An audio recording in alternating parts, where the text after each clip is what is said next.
والصلاة والسلام على رسوله الأمين وعلى آله أصحابه أجمعين إلى يوم الدين.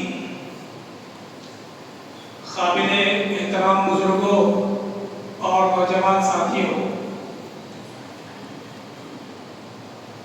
آج کے ہفتے والے اجتماع میں ایک بہت عظیم شخصیت، ایک عظیم جنگجو، ایک عظیم سپہ سالار، ہم سب کے بہادر ہیرو جسے کہتے ہیں، ہمارے لیے میدان عمل میں رول ماڈل، نمونہ، جن کو تاریخ حضرت خالد بن ولید رضی اللہ تعالیٰ عنہ کے نام سے جانتی ہے. ان کی مختصر سیرت آپ لوگوں کے سامنے مجھے حاصل مطالعے کے طور پر رکھنا ہے.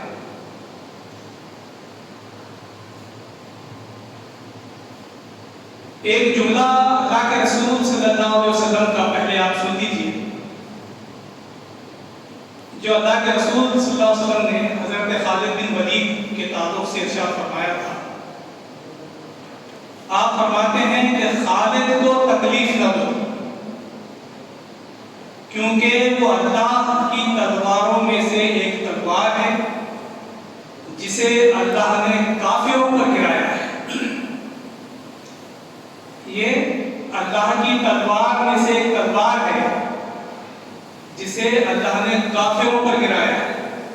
اور واقعی آپ دیکھتے ہیں کہ حضرت خالد بن ولید رضی اللہ تعالیٰ عنہ کو اللہ رب العزت نے مشرکوں میں سے اٹھایا اور روم اور فارس اور مجوسیوں اور عیسائیوں اور جھوٹے نبوت کا دعویٰ کرنے والوں پر گرایا، اٹھایا. مجھے تو ایسی لگا 2-3 دن سے جب میں اس کا مطالعہ کر رہا ہوں تو ایک شخصیت اٹھی مشرکوں میں سے اور ایسی گری اپنے دربار کے ساتھ، اپنے سپہ سالار کے جوہر کے ساتھ، کہ سارے کافروں کو، اسلام دشمن طاقتوں کو تہس نہس کر کے رکھ دیا، اجاڑ کے رکھ دیا. تو وہ حضرت خالد بن ولید رضی اللہ تعالیٰ، یہ گویا کہ ہمارے بہرحال تاریخ اسلام کے ماتھے کے وہ جھومر ہیں کہ جو اپنے برق رفتار حملوں کے وجہ سے جانے جاتے ہیں، لگاتار فتوحات سے جانے جاتے ہیں. اتنی جنگیں لڑی، ایسے برق رفتار حملے کرتے تھے، ایسے پیکرے بدلتے تھے، ایسی اسٹریٹجی اور حکمت عملی میدان جنگ میں اختیار کرتے تھے کہ دنیا حیرت سے رہے. آج تک ان کی اسٹریٹجی پر بولنے کا بہت زیادہ موقع نہیں ہے کہ وہ کیسے انہوں نے یہ ساری فتوحات حاصل کی. تقریباً 125 غزوات یا جنگوں میں حضرت خالد بن ولید نے حصہ لیا ہے. یہ میدان جنگ کے آدمی ہے، پہلے تو یہ سمجھ لیجیے. ان کی ساری زندگی میدان جنگ میں گزری ہے. ان کے واقعات میں یا ان کی سیرت میں 90% سے زیادہ حصہ میدان جنگ کا ہے. چاہے اسلام قبول کرنے سے پہلے ہو یا چاہے اسلام قبول کرنے کے بعد، آپ کو حضرت خالد یہ میدان جنگ میں نظر آئے. اسلام کے خلاف بھی جنگ لڑی، اللہ کے رسول صلی اللہ علیہ وسلم کے خلاف بھی جنگ لڑی، اور اسلام لانے کے بعد پھر اسلام کی طرف سے آپ نے جنگ لڑی ہے. یہ وہ عظیم جنرل ہے، سپہ سالار ہے، جنہوں نے قیصر و کسریٰ کے تخت کو تہس نہس کر دیا. اس وقت کے سپر پاورز جو تھے ان کو اپنی جنگی حکمت عملی کے نتیجے میں گویا کہ اجاڑ کر رکھ دیا، تہس نہس کر کے رکھ دیا. روم اور ایران یہ بھی بہت بڑی طاقتیں تھیں اس زمانے کی. ان کے جو شاہی محلات تھے، حضرت خالد رضی اللہ تعالیٰ عنہ نے اپنے گھوڑوں کے ٹاپوں تلے گویا کہ واقعی ایسی جو الفاظ میں استعمال کر رہا ہوں، ایسی ہی سچویشن، ایسی ہی پوزیشن، ایسے ہی حالات، ایسے ہی حملے حضرت خالد بن ولید رضی اللہ تعالیٰ عنہ کے ذریعے سے ہوئے ہیں۔ ان کی تلوار کے زد میں بڑے بڑے سورما گر گئے، بڑے بڑے سورما،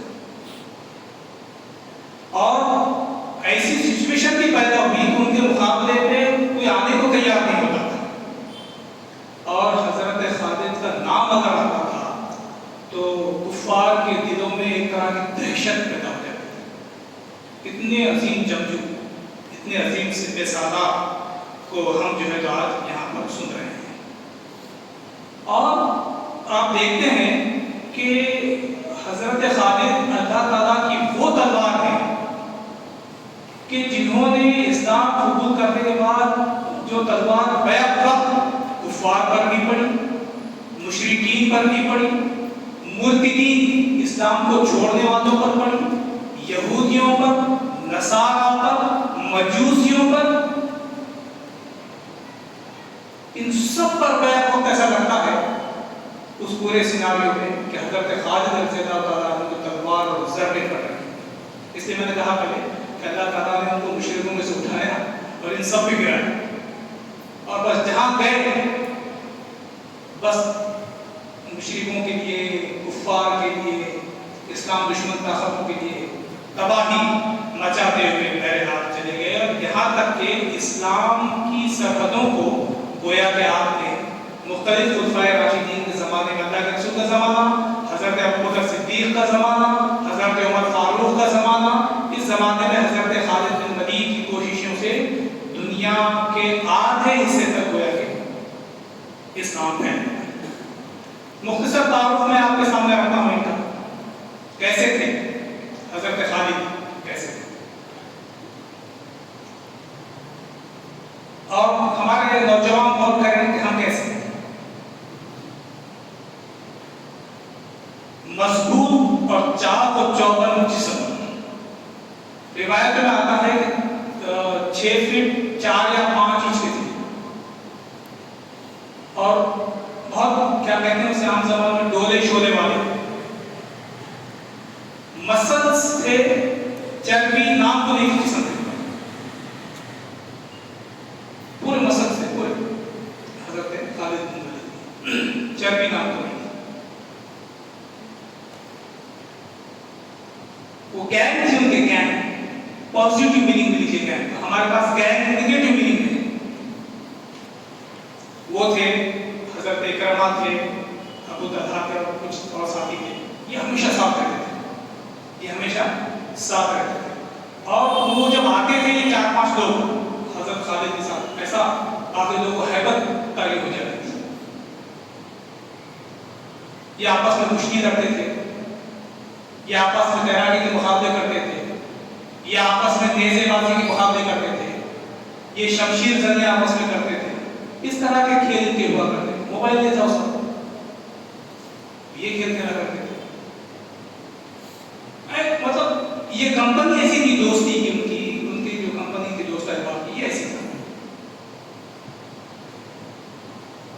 تو ان کا جسم بڑا مضبوط جسم تھا، دراصل باروب چہرہ، چہرے پر روب، یہ اللہ تعالیٰ کی نعمت۔ کوئی صحابی آپ کو زنانہ چہرے کا نہیں ملے گا، کوئی صحابی، کوئی بھی صحابی، اللہ کے رسول کی تو بات ہی چھوڑی، وہ سب سے اوپر ہے ماشاءاللہ۔ کوئی صحابی، ہر صحابی باروب چہرہ،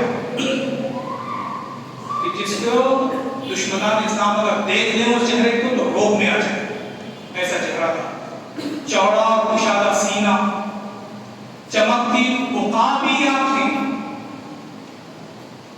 عقابی آنکھیں، عقاب جو پرندہ ہے وہ بہت دور سے بہت ساری چیزوں کو دیکھ لیتا ہے، سمجھ لیتا ہے، اس کے مطابق اسٹریٹجی بناتا ہے، حملہ کرتا ہے، عقاب۔ اور آپ دیکھیں گے پوری تفصیل میں آپ کو جا بھی نہیں سکتے نا، صرف اشارے کرتے ہیں سیرت کے۔ جب تفصیل سے آپ پڑھیں گے جنگی اسٹریٹجی کے بارے میں حضرت خالد کی، تو جو لفظ ہے نا عقابی آنکھیں، وہ عقابی آنکھیں ہی تھی جنگ احد کے اندر، اس کا تفصیل میں انشاءاللہ آپ کو بتاؤں گا۔ ایسی آنکھیں، شہ سواری، نیزہ بازی، تیر اندازی، تلوار بازو کے بازی کے گویا کہ جادوگر اس زمانے کے سارے ہتھیار ہیں میدان جنگ میں استعمال ہونے والے، اور یہ اسی میں پل کر بڑے ہوئے ہیں۔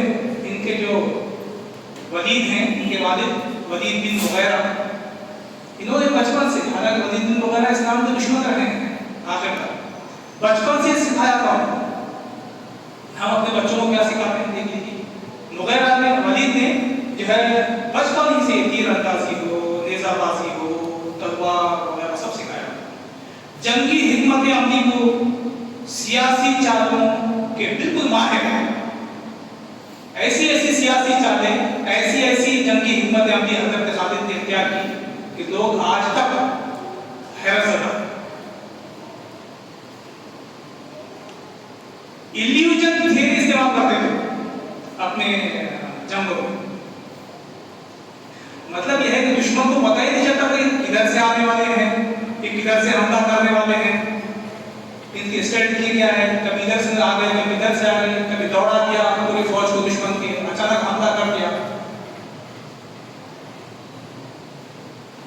لیکن اللہ کے رسول صلی اللہ علیہ وسلم ایسے نبی ہونے کے ان سے بھی زیادہ ایلیوژن تھیوری کے ماہر ہیں۔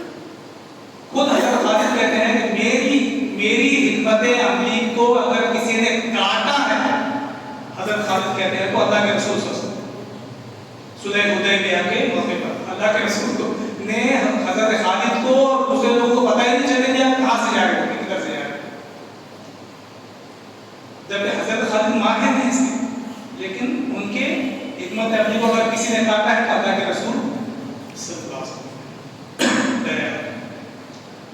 بے باک تھے، بے خوف، نڈر، بہادر، جری، یہ سب کے ساتھ ساتھ پاک دامن، اور ان کے کیریکٹر پر، کردار پر کسی قسم کی ناپاکی کا، بے کرداری کا، بد اخلاقی کا کوئی دھبا ان کے اوپر نہیں تھا۔ شریف النفس تھے، عبادت گزار تھے۔ ہر صحابی صاحب جنگ بھی ہے اور عبادت گزار کی آپ کو بہرحال نظر آئے گا۔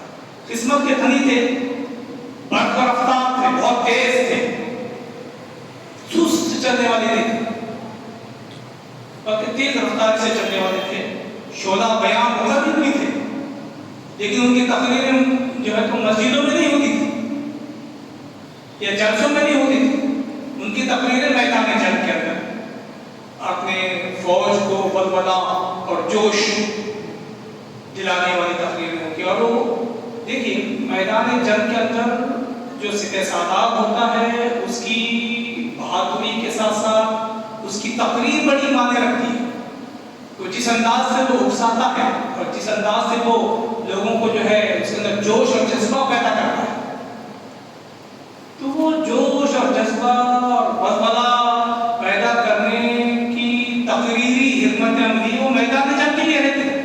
ہمارے مخرج مسجدوں میں ہی جوش اور ولولہ پیدا کرتے ہیں، جلسوں میں، ریلیوں میں، احتجاجی پروگراموں میں، ایسا معلوم ہوتا بس شام تک جہاد ہونے والا ہے وہاں۔ ظاہر بات ہے ہر ایک کی اسٹریٹجی الگ الگ بہرحال رہے گی۔ پھر حضرت خالد بن ولید یہ قبیلہ بنو مخزوم کے سردار قریش ایک رئیس ولید بن مغیرہ کے بیٹے۔ ولید بن مغیرہ بہت اہم شخصیت تھی قریش، اپنے مکے کی مشرکین کی بہت اہم شخصیت، اتنی اہم شخصیت تھی کہ ان کے بارے میں قریش کہا کرتے تھے کہ اگر اللہ تعالیٰ کو قرآن نازل کرنا ہوتا تھا تو ان پر کیوں نہیں اترا؟ ولید بن مغیرہ اتنی بڑی شخصیت ہے، اتنا بڑا آدمی ہے ہمارے شہر کا، اس پر اترنا چاہیے تھا قرآن۔ مطلب اہل مکہ اس نظر سے ولید بن مغیرہ کے والد کو دیکھتے تھے، اتنی اہمیت بہرحال ان کی تھی۔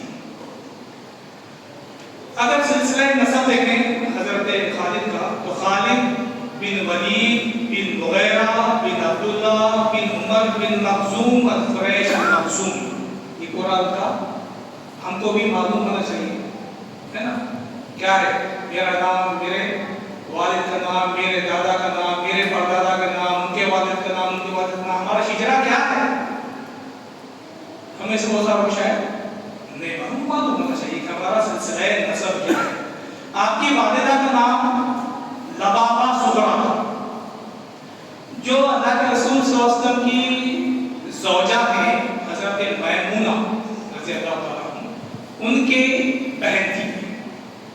حضرت خالد کی والدہ حضرت میمونہ کی بہن تھی. اب آئیے آگے بڑھتے ہیں. میں نے کہا اسلام قبول کرنے سے پہلے یہ مشرکین کے ساتھ تھے، سخت دشمن تھے اسلام کے، اللہ کے رسول کے اور مسلمان کے پہلے. اور مسلمانوں کا جنگی حکمت عملی کے تعلق سے پہلا تعارف، انٹروڈکشن مسلمانوں کو، ویسے تو سب جانتے تھے لیکن جنگی حکمت عملی کے تعلق سے پہلا تعارف مسلمانوں کو جنگ احد میں ہوا کہ حضرت خالد کیا ہے، حضرت خالد کیا ہے. اس کا تعارف مسلمانوں کو ہوا. اس کی مختصر چیز میں آپ کے سامنے رکھ دیتا ہوں. جب غزوہ احد ہوا تو اس میں خالد بن ولید رضی اللہ تعالیٰ عنہ کفار کی طرف سے میدان جنگ میں لڑنے کے لیے آئے. اس وقت تک آپ ایمان نہیں لائے تھے اور کفار کا ایک اضافی گھوڑا سوار دستہ تھا، اضافی گھوڑا سوار دستہ جو سچویشن کو سنبھالنے کے لیے کفار نے رکھا تھا مشرکین نے. اس کی کمان حضرت خالد رضی اللہ تعالیٰ عنہ کے ہاتھ میں تھی، اضافی دستے. اب جنگ احد ہوئی، آپ دیکھتے ہیں غزوہ احد میں اللہ کے رسول صلی اللہ علیہ وسلم نے 50 تیر انداز صحابہ کو ایک پہاڑی کے درے پر رکھ چھوڑا. پہاڑی کے ایک درے پر کہ دیکھو یہاں سے جو ہے تو بہرحال حملہ ہو سکتا ہے. اور سیرت نگاروں نے یہ بات لکھی ہے کہ حضرت خالد بن ولید کو دیکھ کر ہی اللہ کے رسول صلی اللہ علیہ وسلم نے اس درے پر 50 تیر انداز رکھا. وہ خالد ہیں دنیا میں ادھر سے اللہ کے ساتھ کر سکتے ہیں. تو 50 تیر اندازوں پر. اچھا جب جنگ چل رہی تھی جنگ احد تو خالد بن ولید چین سے بیٹھنے والی شخصیت نہیں تھی. کفار کی طرف سے لڑ رہے تھے تو وہ ایک پہاڑ پہ چڑھ گئے اور پہاڑ پہ چڑھ کر میں نے کہا کہ عقابی نگاہ تھی ان کی، انہوں جائزہ لے رہے تھے کہاں سے میں مسلمانوں کو نقصان پہنچا سکتا ہوں. پہاڑ پر چڑھ گیا اور غور کرنے لگے یہاں سے آ سکتا ہوں کیا، وہاں سے آ سکتا ہوں کیا. اس میں آپ جانتے ہیں کہ صلاۃ الخوف نام کی نماز پڑھی جاتی ہے حالت جنگ کے بعد. انہوں نے یہ اسٹریٹجی بھی بنائی تھی کہ جب مسلمان نماز پڑھ رہے ہوں گے تو اے نماز کے وقت میں ان کے اوپر حملہ کرو جنگ احد. تو چڑھ گئے اوپر. چڑھنے کے بعد انہوں نے یہ منظر دیکھا. کون سا منظر؟ کہ لوگ صلاۃ الخوف میدان جنگ میں نماز پڑھ رہے ہیں. طریقہ ہے اس کا ہے کچھ لوگ نماز پڑھتے ہیں، کچھ ٹھہرتے ہیں، دوسرے پڑھتے ہیں، پھر آتے ہیں. ان کے اوپر بہت پازیٹیو اثرات ہوئے. یہ کیسے لوگ میدان جنگ میں بھی جو ہے تو اس طرح اللہ کی عبادت کر رہے ہیں. تو ایک بہت پازیٹیو اثر ان کے اوپر اس کا ہوا ہے. تو حضرت خالد بن ولید رضی اللہ تعالیٰ عنہ نے جب دیکھا کہ جب کفار کو شکست ہو گئی اور تیر اندازوں نے وہ درہ چھوڑ دیا اور وہ درہ خالی ہو گیا تو وہ درہ خالی ہوا، وہ کمزوری جو مسلمانوں کے اندر پیدا ہوئی تھی اس پر کسی اور سردار کی نگاہ نہیں گئی لیکن یہ عقابی نگاہ رکھنے والی شخصیت کی نگاہ پڑ گئی. ارے خالی پیچھے سے جو ان کا اضافی دستہ تھا گھوڑ سوار کا ان کو دوڑاتے ہوئے پیچھے سے لائے اور پیچھے سے لا کر انہوں نے یکے تک مسلمانوں کے اوپر حملہ کر دیا. 70 صحابہ شہید ہوئے حضرت خالد بن ولید کے حملے میں. کیا مطلب گزری ہوگی حضرت خالد بن ولید کے اسٹریٹجی سے مسلمانوں پر. اللہ کے رسول صلی اللہ علیہ وسلم زخمی ہوئے. اللہ کے رسول صلی اللہ علیہ وسلم اور حضرت خالد کے درمیان اگر کوئی شخصیت تھی تو حضرت حمزہ.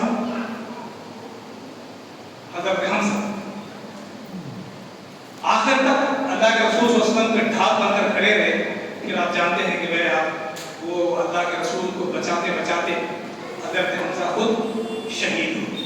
تو یہ پہلا انٹروڈکشن تھا جنگی حکمت عملی کے ذیل میں حضرت خالد بن ولید کا مسلمانوں کے کس طرح سے انہوں نے پہلا مسلمان بہرحال اس کے بعد تفصیل جواب کہ انہوں کیسے اسلام پر راغب ہوئے، کیسے جو ہے تو وہ اسلام کی طرف آئے، کون کون سی چیزیں وجوہات بنی اسلام قبول کرنے میں، اس کی تفصیل کو ہم چھوڑتے ہیں۔ انہوں نے اسلام قبول کرنے کا فیصلہ کیا، اور جب کوئی راہ راست پر آنے کی کوشش کرتا ہے تو چاہتا ہے کہ اپنے دوست بھی اس راہ راست پر آ جائے، میری کمپنی، میری گینگ بھی جو ہے تو سیدھے راستے پر آ جائے۔ وہ ان کے پاس گئے، وہ دو چار لوگوں کے پاس گئے جنہوں میرا ایسا خیال ہے، اسلام قبول میں کرنا چاہتا ہوں، تمہارا کیا خیال ہے؟ کچھ لوگوں نے انکار کر دیا، کچھ لوگوں نے میرے باپ کو انہوں نے ایسا کیا تھا، میرے چچا کو انہوں نے ایسا کیا تھا، فلاں وقت انہوں نے ایسا کیا تھا۔ حضرت خالد دیکھیں کہ اسلام قبول نہیں کرنے کی کوئی دلیل نہیں دے رہی ہے کہ اسلام اس لیے قبول نہیں کر رہے ہم کیونکہ اس میں یہ اور یہ خامیاں ہیں، کمیاں ہیں، بلکہ میرے ساتھ ویسا ہوا، میرے اکرما کہتے ہیں وہ اس کے ساتھ ویسا، مجھے ساتھ ویسا ہوا وغیرہ ایسا، یہ دلیل یہ۔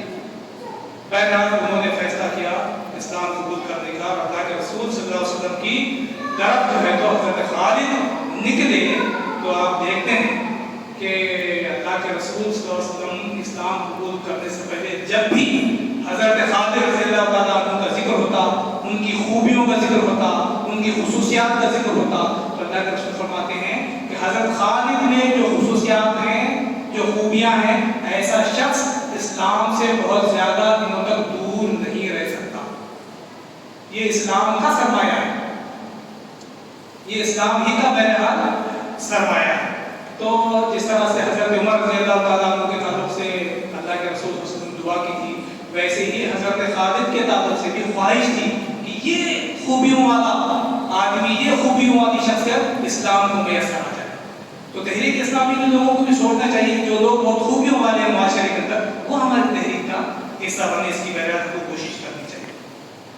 آخر 8 ہجری کو ہم دیکھتے ہیں فتح مکہ سے پہلے حضرت خالد بن ولید، آپ کے دوست حضرت عمر بن عاص اور آپ کے تیسرے دوست حضرت عثمان بن طلحہ رضی اللہ عنہ، یہ حضور صلی اللہ علیہ وسلم کے پاس تشریف لائے اور انہوں نے اسلام قبول کر لیا۔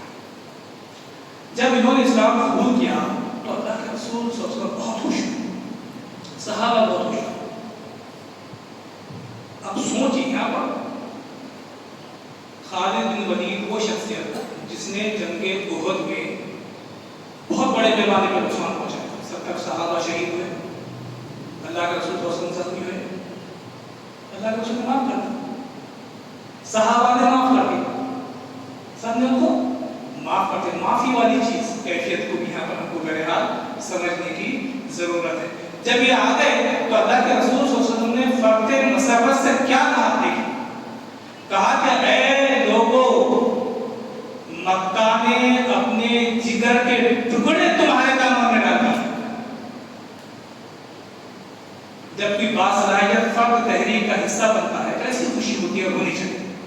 اے لوگوں، مکہ نے اپنے جگر گوشت، اپنے جگر کے ٹکڑوں کو تمہارے حوالے کر دیا ہے۔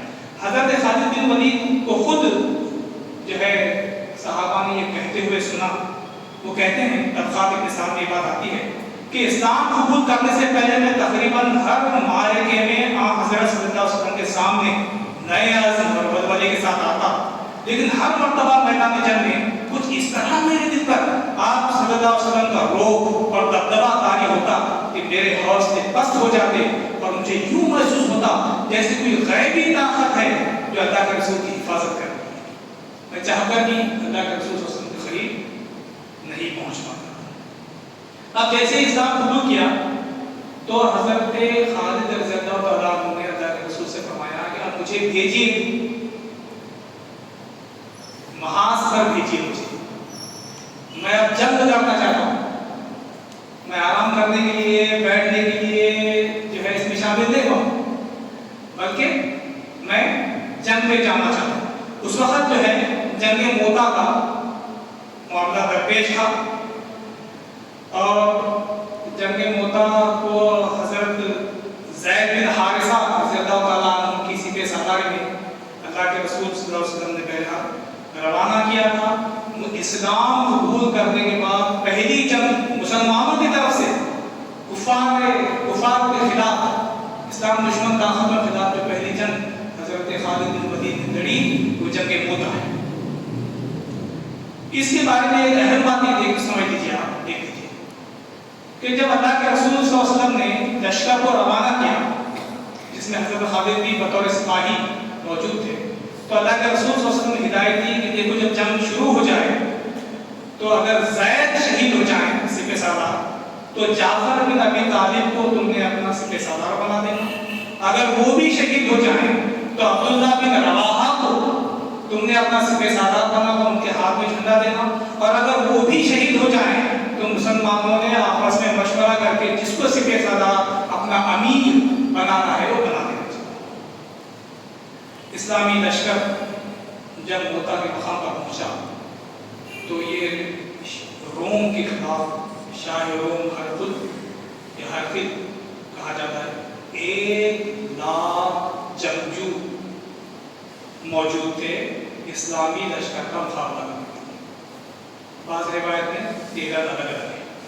1,00,000 جنگجو سامنے موجود تھے شاہ روم کے ساتھ، اور مسلمان 3,000 مسلمان. ریشیو دیکھیں کتنا کیسا ہے. 1,00,000 جنگجوؤں کے ساتھ وہ وہاں پر منتظر تھا مسلمانوں کے لشکر کا جو 3,000. وہ جو 3,000 کا جو بھی بعد میں معاملہ ہوا، انجام ہوا، رزلٹ آیا وہ الگ چیز ہے، لیکن پوری دنیا پر آس پاس کے یہ بات واضح ہو گئی کہ مسلمان کتنے نڈر، کتنے جری، کتنے جرأت مند، کتنے حوصلہ مند ہوتے ہیں. 3,000 لوگ ہرقل کا مقابلہ کرنے کے لیے 1,00,000 کی فوج کا مقابلہ کرنے کے لیے آتے. یہی چیز ہیبت طاری کرنے کے لیے کافی تھی. آس پاس کے علاقوں ہیبت طاری کرنے کے لیے پہلا تو انسان کی جنگ میں مسلمانوں کے تینوں سپاہی، تینوں سپہ سالار ایک کے بعد ایک شہید ہو گئے. اور اللہ کے رسول صلی اللہ علیہ وسلم پر وحی کے ذریعے سے یہ چیز معلوم ہو رہی ہے. اللہ کے رسول کہہ رہے تھے، آپ سے آنسو جا رہی تھی، کہہ رہے تھے میرا زید شہید ہو گیا. پھر آپ نے کہا کہ جعفر شہید ہو گیا. پھر آپ نے کہا آنکھوں سے آنسو جا رہے تھے، اللہ کے رسول کے بیٹھے میں ہیں مدینے میں، کہہ رہے ہیں کہ اب جو ہے عبداللہ بن رواحہ بھی شہید ہو گئے. پھر آپ نے کہا کہ اب اللہ مسلمانوں نے اپنی فوج کی تمام اللہ کی تلوار کے حوالے کی، سیف اللہ، اور ان کو جو ہے تو حضرت خالد بن ولید کی سچویشن اس وقت تھی جب یہ تینوں شہید ہو گئے تو سارے صحابہ کی نظر خالد بن ولید پہ پڑی. روایتوں میں آتا ہے خالد بن ولید کہتے ہیں مجھے کیوں دیکھ رہے ہیں، کیا کیوں دیکھ رہے ہو کہ آپ کو اب لینا ہے ابھی تو میں مسلمان ہوں. تو تفصیل ہے اس نے کہا کہ آپ ہی کو دینا ہے، آپ ہی کو ہماری کمان سنبھالنا ہے. حضرت خالد بہرحال حضرت خالد بن ولید کو سپہ سالار منتخب کیا گیا اور ان کے سپہ سالار میں یہ پہلی جنگ تھی جو انہوں نے بہرحال لڑی. اسٹریٹجی اپلائی کرتے اب بچانا تھا. سارے لوگ شہید ہو رہے تھے، اتنا بڑا لشکر ہے، وہ سمجھ گئے تھے کہ اب کچھ حملہ کر کے اپنی قوت کو بچا کر واپس لے کر جانا اور پھر مزید طاقت حاصل کر کے دوبارہ حملہ کرنا چاہیے. انہوں نے کیا کیا، رات کو اپنے سپاہیوں میں سے اچھے خاصے سپاہی پہاڑی کے پیچھے بھیج دیے اور کہا کہ صبح میں نئے جھنڈوں کے ساتھ دھول اڑاتے ہوئے، گھوڑے دوڑاتے ہوئے ہمارے لشکر میں پیچھے سے شامل ہونا، تاکہ سامنے والوں کو یہ لگے کہ نئی کمک آئی ہے، نئے لوگ شامل ہونے جائیں فوج کے اندر.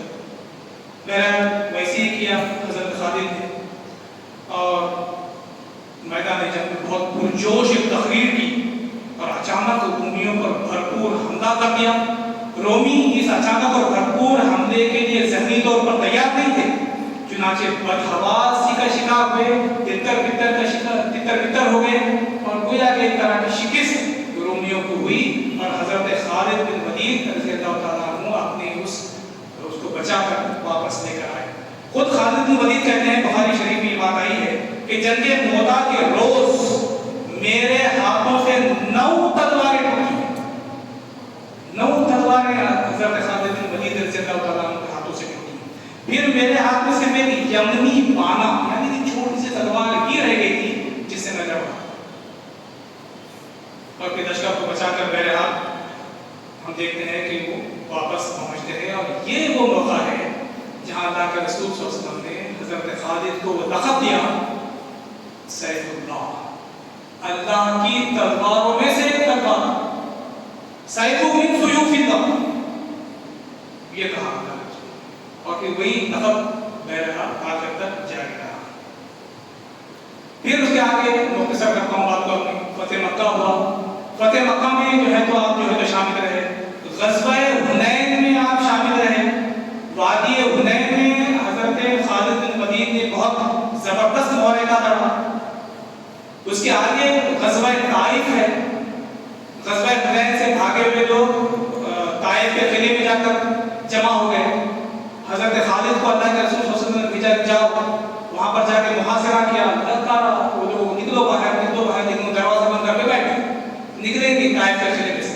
اور یہ کہہ دیا بھیج دیا کہہ کر کہ ہمارے پاس 2 سال کا کھانے پینے کا سامان ہے, 2 سال بھی تم باہر رہے تو ہم دروازہ کھول کے تمہارے سے لڑنے والے نہیں ہیں.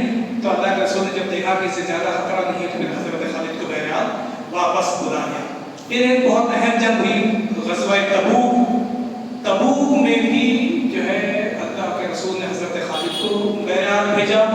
ان کی کسی جنگ تبوک کے موقع پر لڑنے کی ہمت نہیں ہوئی اسلامی لشکر سے, اور بہرحال بہت سارا انہوں نے اطاعت قبول کر دی. سامنے والوں نے بہت سارا مال غنیمت وغیرہ بھی سامنے آ گئے. اس کے بعد ہم دیکھتے ہیں اللہ کے رسول صلی اللہ علیہ وسلم کا انتخاب ہوتا ہے. حضرت ابوبکر صدیق رضی اللہ تعالیٰ عنہ خلافت ان کو خلافت خلیفہ بنتے ہیں. تو اس میں ایک اہم جنگ جو سب سے پہلی ہوئی تھی وہ تھی جنگ یمامہ. جنگ یمامہ یہ ان لوگوں کے خلاف جنگ تھی جو اللہ کے رسول کے انتخاب کے بعد مرتد ہو گئے, یعنی کہ انہوں نے اسلام کو چھوڑ دیا.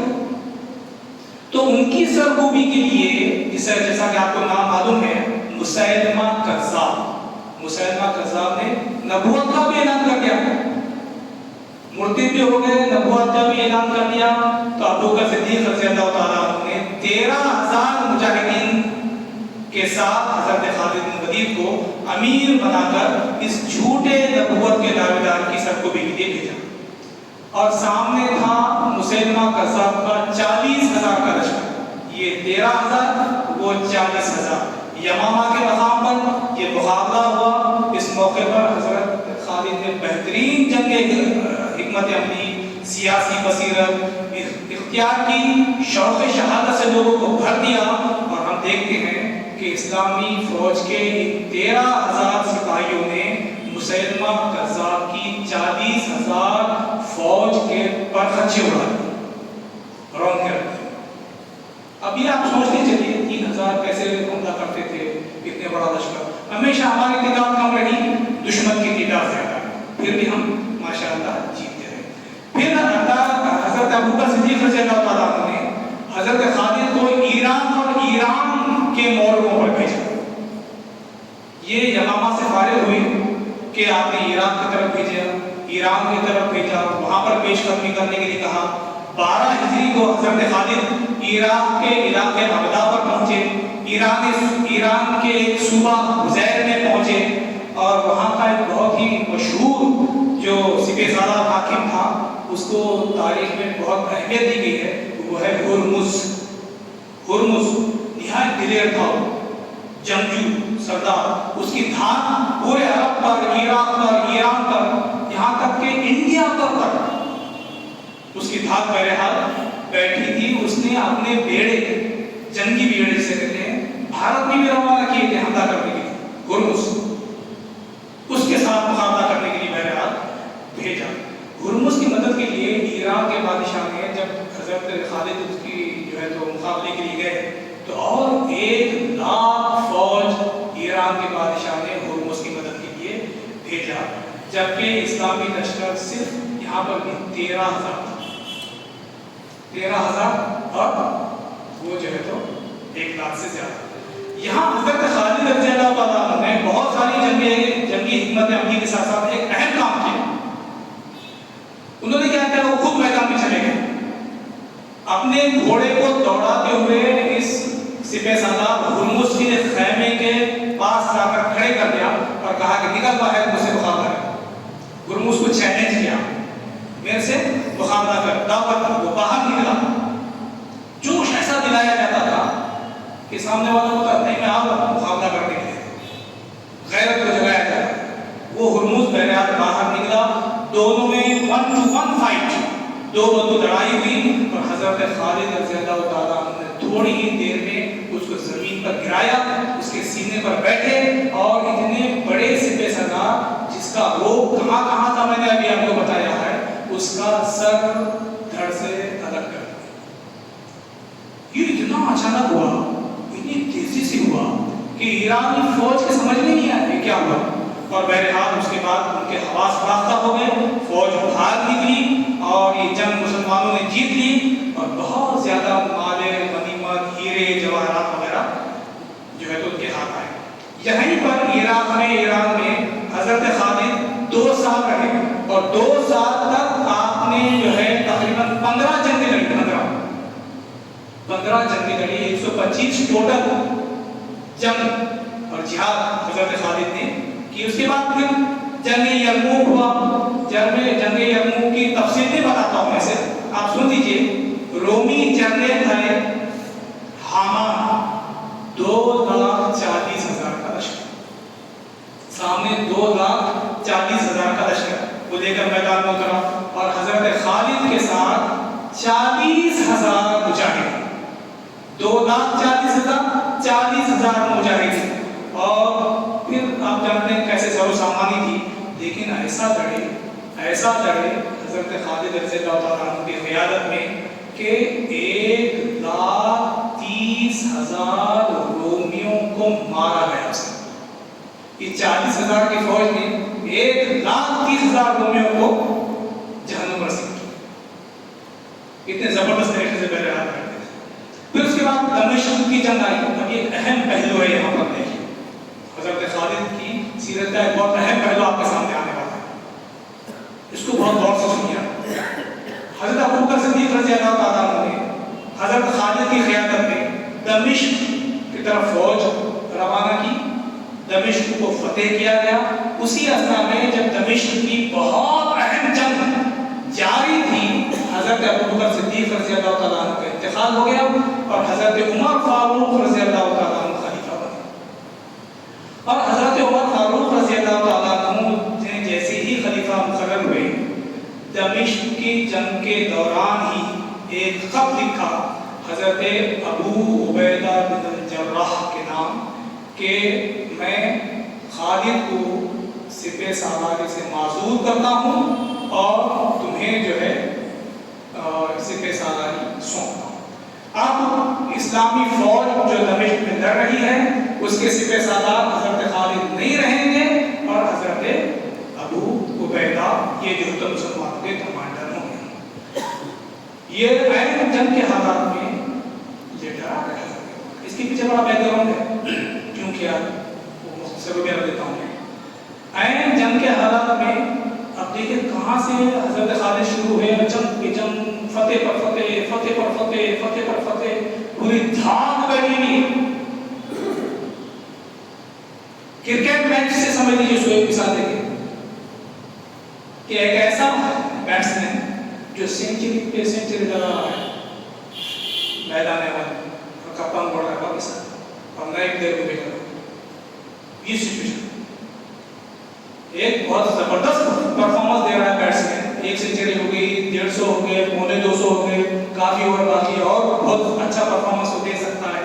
کہا کہ تم واپس آ جاؤ، نیا پلیئر ہو کر۔ یہ سچویشن سمجھانے کے لیے بتاؤں گا۔ تو بہرحال حکم کی تعمیل تھی، امیر کا حکم، خلیفہ کا حکم، اور حضرت خالد کو معزول کیا گیا، عام سپاہی بنایا جا رہا تھا۔ حضرت خالد کو سپہ سالاری ان کی جو ہے تو ہٹا کر ایک عام سپاہی جو ہے تو بنایا جا رہا تھا، اور آپ رضی اللہ تعالیٰ عنہ اس حکم پر اپنی آنکھیں جھکائے ہوئے، سر تسلیم خم کیے ہوئے اس کو مان گئے۔ امیر نے کہا اوکے ٹھیک میں ہٹ جاتا ہوں، اور یہ جملہ کہاں ہوا، بڑا قابل غور جملہ ہے۔ جب ہٹائے گئے کہا کہ اگر میں عمر کے لیے لڑتا تھا تو اب نہیں لڑوں گا. اگر یہ جنگیں میری عمر کے لیے، حضرت عمر کے لیے لڑتا تھا تو اب میں نہیں لڑوں گا. لیکن اگر میں اللہ رب العزت کے لیے لڑتا تھا تو اسی طرح ایک سپاہی کی حیثیت سے بھی اپنی ذمہ داریاں میں ادا کرتا. اگر میں اللہ کے لیے لڑ رہا ہوں تو میں یہ ذمہ داریاں آگے بھی ادا کرتا. یہ تحریک اسلامی کا وتیرہ ہے. ہم کو ہمارے پاس اگر کسی کو معزول کیا جاتا ہے، کسی عہدے سے ہٹایا جاتا ہے تو وہ منہ کھلا کر کونے میں جا کے نہیں بیٹھتا. ٹھیک ہے، میں ایک امیر مقامی، ایک امیر جماعت میں ایک طور پر کام کر رہا تھا، اب میری جگہ کسی اور کو بنایا ہے، ایک معمولی کارکن، ایک معمولی رکن، ایک معمولی سپاہی کی طرح میں اس کے اندر بھی کام کروں گا، کیونکہ میں اللہ کے لیے کر رہا ہوں، کسی اور کے لیے تھوڑی کر رہا ہوں. یہ آپ حضرت، آپ ذرا سوچیے، آگے کی بات آ جائے گی جب جو ہے حضرت علی کے زمانے کی، اس میں نہیں آنا چاہتا کہ اس وقت کیا کیا ہوا، معذور نہیں کرنے کا تھی. لیکن یہاں پر حضرت خالد رضی اللہ تعالیٰ عنہ نے پھر اپنا جو کارنامہ ہے بحیثیت سپاہی انجام دیا. لیکن حضرت ابو عبیدہ بن جراح ہمیشہ حضرت خالد سے مشورے وغیرہ لیا کرتے تھے. اب آئیے آخری پہلو وفات کے اوپر آتا ہوں. بہت ساری چیزیں، لیکن وقت چونکہ زیادہ ہو گیا ہے اور یہ چیزیں آپ کے سامنے لانا بہت ضروری تھا. ہاں، وہ حکمت عملی میں بتا دیتا ہوں. حضرت خالد کو کیوں آپ کنفیوز ہوگا کچھ لوگوں کو، کہ حضرت عمر رضی اللہ تعالیٰ عنہ، حضرت ابوبکر صدیق رضی اللہ تعالیٰ عنہ کے زمانے سے ہی جو شکایتیں حضرت خالد رضی اللہ تعالیٰ عنہ کے تعلق سے آ رہی تھی، حضرت ابوبکر صدیق کو وہ کنوے کیا کرتے. دیکھیے آپ بہت زیادہ الاؤنس دے رہے ہیں، دیکھیے وہ بہت اپنے طور پر فیصلے کر رہے ہیں، وہ آپ کے فیصلوں کا انتظار نہیں کر رہے ہیں. خالد وہ اپنے طور پر بہت فیصلے کر رہے ہیں. بہت سارے مس ہینڈلنگ بھی ان سے ہوئی تھی، کچھ چیزوں میں مسائل بھی پیدا ہو گئے تھے، بہت ساری شکایتیں آ رہی تھیں. اس کی تفصیل میں جانے کا موقع نہیں ہے. تو حضرت ابوبکر صدیق رضی اللہ تعالیٰ عنہ کو بہت بھروسہ تھا. وہ کہتے تھے اگر وہ میرے حکم کا انتظار کرے گا تو معاملات ہاتھ سے نکل جائیں گے. میرا حکم آنے تک 1 مہینہ لگتا ہے محاذ پر جنگ پر. میں اگر وہ میرے انتظار میں رہے گا، میرے حکم کے انتظار میں رہے گا تو شاید وہاں بھی مسائل پیدا ہو جائیں گے. اس لیے میں نے اس کو اختیار کیا ہے کہ تو فیصلے کیا ہے. پھر لوگوں میں یہ بات پیدا ہوئی تھی کہ جس جنگ میں خالد رضی اللہ تعالیٰ عنہ ہے وہ جنگ ہم جیت ہی جائیں گے. ہم خالد کے بغیر کوئی جنگ جیت ہی نہیں سکتے. یہ چیز پیدا ہو گئی تھی جو اللہ پر توکل کے خلاف سائیکولوجی بن رہی تھی.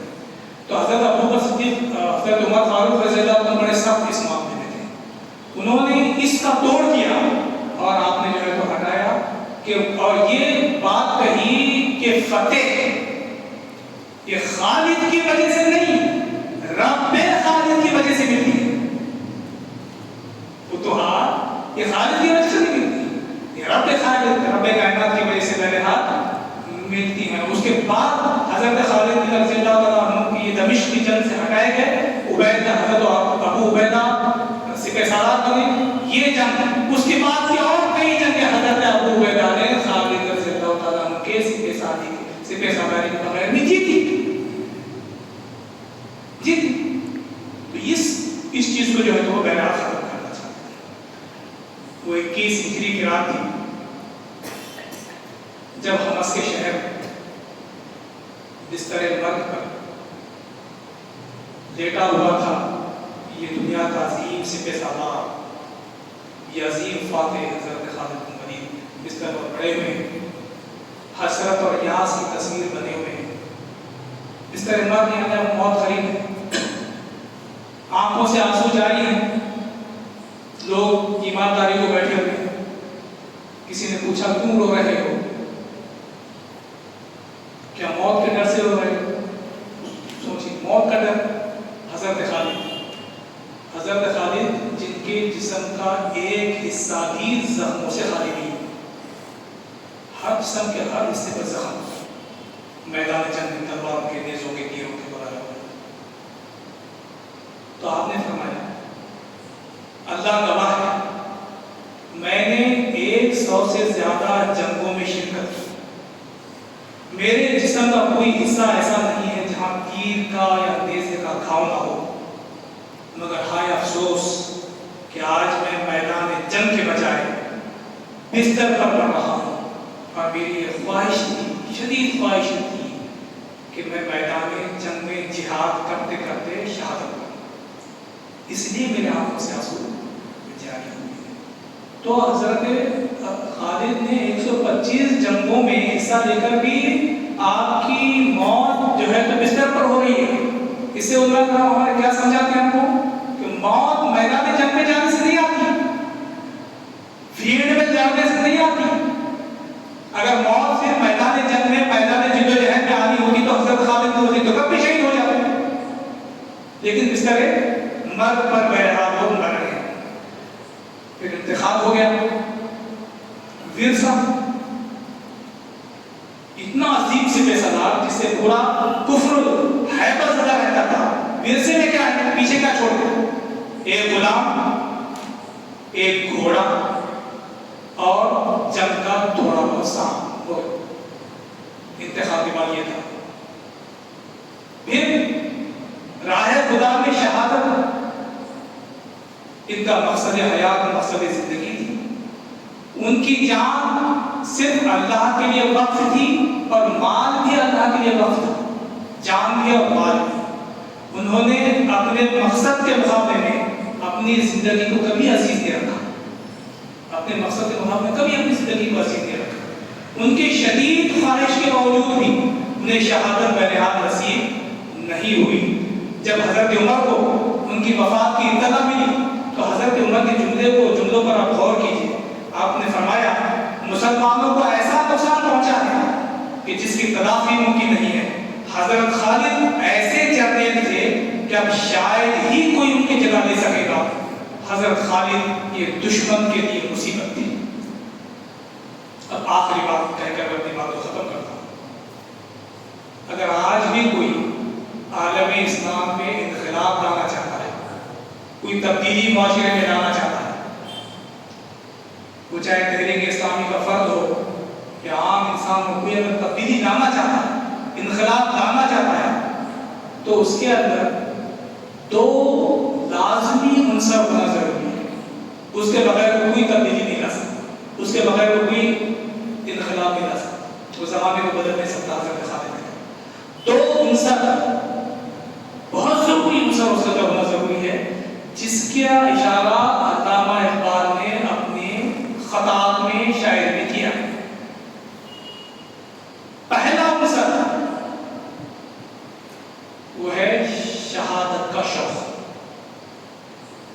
شوق شہادت، جد و جہد کرنے کی، اللہ کے راستے میں جد و جہد کرنے کا شوق، یہ پہلا اس کے اندر ہونا، تبھی کوئی تبدیلی اور انقلاب کی لا سکتا ہے۔ علامہ اقبال کیا کہتے ہیں، یہ غازی، یہ تیرے پراسرار بندے جنہیں تو نے بخشا ہے ذوق خدائی، دو نیم ان کی ٹھوکر سے صحرا و دریا، سمٹ کر پہاڑ ان کی ہیبت سے رائی، شہادت ہے مطلوب مقصود مومن، نہ مال غنیمت نہ کشور کشا۔ یہ پہلا عنصر۔ اور دوسرا اہم عنصر وہ ہے فقر، دنیا سے بے نیازی، دنیا سے بے نیازی، مادہ پرستی سے بے نیازی، جیسے کہ حضرت خالد نے تھی۔ آپ نے دیکھا ان کے ورثے میں کیا تھا، بہت اہم چیز آخر میں ایک ہی منٹ ہے، ذرا اس پر توجہ دیجیے۔ فقر، دنیا سے بے نیازی، فقر نہیں ہے کسی کے مزاج میں، کسی کی شخصیت میں، دنیا پرستی ہے اگر تو وہ دنیا میں کوئی کارنامہ انجام نہیں دے سکتا۔ دنیا سے بے نیازی نہیں ہے اگر، یہ دو خوبیاں اگر کسی کے اندر نہیں ہے تو اس کو گھر سے لے کر ہفتے وار اجتماع میں آنا بھی ناگوار ہو سکتا ہے، وہ جان جاتا ہے۔ بہت بڑی بڑی بات ہے، تو الگ بات ہے۔ دنیا سے اگر بے نیازی نہیں ہے تو کوئی کارنامہ وہ انجام نہیں دے سکتا۔ یہ فقر، بے نیازی کی کیفیت ہمارے اندر بھی پیدا ہونی چاہیے۔